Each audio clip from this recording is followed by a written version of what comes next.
Alors, bonjour tout le monde.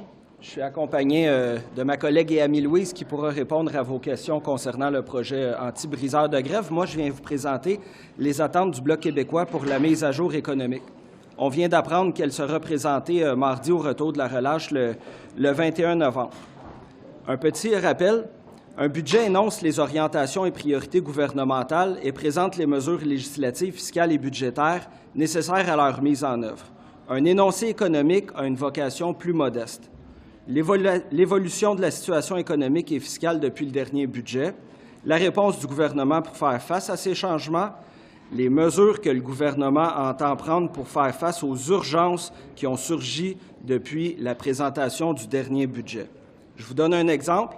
Lors de l'énoncé économique de novembre 2022, le gouvernement prévoyait un déficit de 30,6 milliards pour cette année, qu'il révisait à 40,1 milliards dans le budget du printemps dernier. Puis le 13 octobre, le directeur parlementaire du budget l'estimait plutôt à 46,5 milliards. C'est une hausse de 16 milliards ou 53 % par rapport aux prévisions d'il y a un an. Cette explosion soudaine du déficit fédéral, qui va se refléter dans l'énoncé économique, requiert que le gouvernement indique ce qu'il entend faire pour reprendre le contrôle des finances publiques, puis indique sa ligne de conduite pour un retour éventuel à l'équilibre budgétaire. Au-delà de cette exigence minimale de saine gestion, au Bloc québécois, on a formulé 7 demandes à la ministre des Finances qui visent toutes à faire face à ces urgences. Le premier, on demande un fonds d'urgence pour l'itinérance. Instaurer un fonds d'urgence afin d'aider les villes puis les municipalités à soutenir les personnes en situation d'itinérance sur leur territoire et à disposer des ressources pour ce faire. On le voit là, matin, il y a de la neige, la situation est catastrophique, il faut agir rapidement.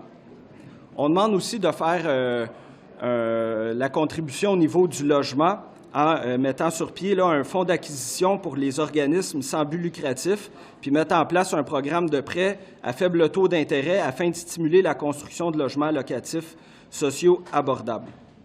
Pour les aînés, question de concordance, surtout avec la hausse du coût de la vie, augmenter la pension de sécurité de vieillesse pour les aînés dès 65 ans et renoncer à faire 2 classes d'aînés comme c'est le cas. Pour les entreprises, on demande que le remboursement au compte d'urgence soit repoussé d'1 an. Les taux d'intérêt sont élevés. Selon la FCEI, ce serait autour de 250 000 entreprises au Canada, 19 % des entreprises qui seraient en grande difficulté avec cette échéance qui s'en vient. Ce que le gouvernement a fait, ce n'est pas suffisant, donc on demande de repousser ça d'1 an. Très important, mettre en place un fonds d'urgence pour les médias. Ici, on parle par exemple de 50 millions pour aider les médias régionaux et nationaux à traverser la crise qui les menace. Ça, c'est quoi? C'est 3 mois de la portion des revenus issus de la mise en place de C-18, qui est estimée à environ 200 millions. La période de 3 mois, ça correspond au début du blocage de Meta des contenus provenant des médias québécois et canadiens. Les médias, moi je le vois à Joliette, on le voit dans nos circonscriptions, ont besoin de ce coup de pouce très modeste pour passer à travers la crise actuelle. C'est pas drôle. On demande aussi la fin des subventions aux énergies fossiles, donc direct, indirect. On le sait, l'industrie pétrolière est richissime, fait des profits extraordinaires. Donc, on demande de prendre une partie des sommes récupérées pour mettre ça dans la lutte contre le réchauffement climatique puis l'accélération du virage énergétique puis écologique en appuyant davantage notamment la recherche, l'expertise puis le créneau vert du Québec. Nous, on travaille en équipe. On a hâte de présenter nos demandes pour le budget qui va s'en venir. Là, on est vraiment dans la question de répondre aux urgences. On essaye d'être branché le plus possible ces besoins des Québécoises puis des Québécois, notamment, comme je l'ai dit, l'accès au logement, les aînés, la hausse du coût de la vie, la survie de nos médias puis l'accélération du fonds vert. On s'attend et on demande qu'Ottawa agisse sur ces enjeux en réinvestissement pour soutenir durablement l'économie. Le contexte inflationniste actuel est particulièrement difficile pour l'ensemble des Québécoises et Québécois. On s'attend à ce d'Ottawa qui pose les bons gestes nécessaires en ce sens. Puis évidemment, notre évaluation de l'énoncé économique mardi le 21 dépendra de ça. Donc, je vous remercie. Moi, j'ai des questions sur le projet de loi anti-briseur de grève. Madame Chabot, vous êtes une syndicaliste d'expérience. Avez-vous noté des échappatoires dans le projet de loi qui est présenté aujourd'hui? Écoutez, on n'a pas fini tout à fait l'étude, mais Je dois d'abord souligner que c'est quand même une grande avancée. Puis celles et ceux qui sont à saluer, c'est les travailleuses et les travailleurs qui luttent. Puis qu'il y en a qui luttent maintenant encore parce qu'ils sont en lockout puis qui ont des travailleurs de remplacement pour qu'une inéquité soit corrigée dans les lois fédérales. Pour le Bloc québécois, là, c'est 33 ans, législation par législation, on a déposé des projets de loi, 11 projets de loi.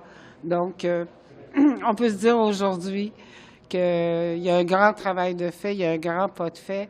Maintenant, c'est sûr que ça questionne de savoir, là, c'est le dépôt en première lecture.